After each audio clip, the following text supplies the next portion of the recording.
হাঁহিবা মোৰে কথা শুনি ভিকহু বুলিও তুমি নকবা মনে মনে দেখো সপোন এটি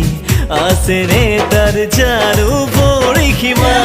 অটোৱালা মই গান্ধীনগৰৰ এই গান্ধীনগৰৰ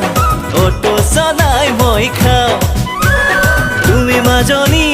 জয়ানগৰৰ এই জয়ানগৰৰ তোমাকে বৰ ভাল পাওঁ